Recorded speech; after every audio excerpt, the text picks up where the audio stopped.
Not a plant. I don't know what he's saying. I have a Tesla, and we drove to Phoenix, Wow. and it drove itself over 100 miles without me doing anything. So, cars are going to drive themselves soon. Yep. So I think UBI needs to be a thing. If it was a thing, I got $1,000 a month. What's to stop my landlord from saying, "Oh, you have $1,000 extra a month"?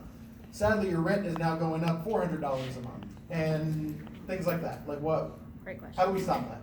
Yes, I like it. Why did you have a Tesla? Did you do it for the environmental or? It's awesome, and yes. So I don't know if you know, Elon Musk endorsed me a little while ago. Yes, yes.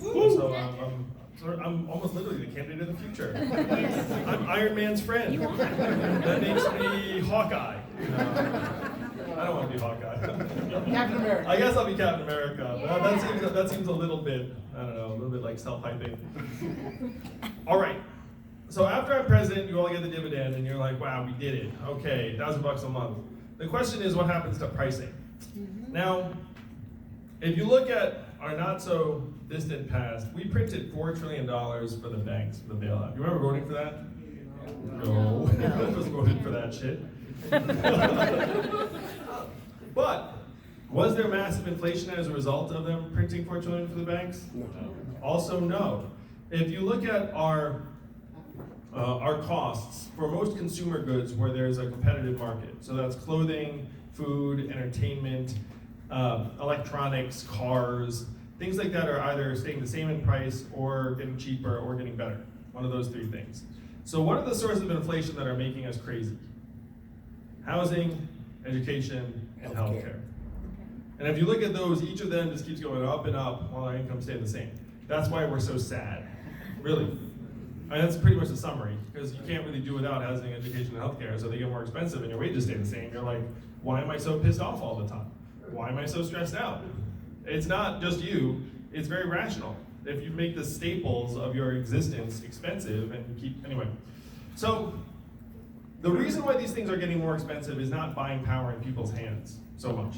If you look at education, why did college get 2.5 times more expensive over the last number of years? Administrative growth. Great. And then they jack up the prices, and then if you're a parent, you're like, well, I guess we gotta pay for it. So the government then says, oh, I got some loans for you. And then you're like, oh, I guess this is a thing now. So everyone's graduating from college with tens of thousands of debt. As a society, we're up to $1.6 trillion in student loan debt. And that's why education prices go to the moon, is because we just feel like we have no choice but to pay. Healthcare is similar. Your healthcare premiums just go up and up. Also feel like you have no choice but to pay. There's this giant private insurance industry between you and the providers, and the pricing is totally opaque. Oftentimes it's not you paying directly, it's like either your employer, when you go, like you're not paying all of it out of pocket. So that's why healthcare prices keep going up, is they think they can get away with it to the moon as well. And housing, the one you originally asked about, is in some ways the trickiest one, because the incentives to create affordable housing options are lowish in many parts of the country, and there are a lot of NIMBYism regs. Because you can go to any population and say, are you for affordable housing? They'll be like, yes. And then you say, are you for affordable housing in your neighborhood? And they'll say, no. That's just the American way now. I will say that if you have $1,000 a month that is portable, it actually makes you harder to push around, not easier. So if your landlord came and jacked up your rent by $400, like, would you take that? At a minimum, you'd look around and say, hey, maybe these other landlords have not jacked up their rents, 20, 30, 40%. And so if they were a reasonable landlord, then you might go there. Now let's say none of the landlords are reasonable. Let's say they all jack it up. Then what might you do? Then you might get together with 2 or 3 friends and say, hey, maybe I'll buy a fixer-upper, because I'm not gonna let that landlord push me around. And the great thing is this income is portable. Right now, the housing stock is priced often according to proximity to places of employment. You know what I mean? Yeah.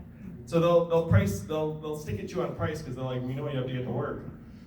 So if this passive income is portable, then it actually frees us up. It makes us harder to exploit.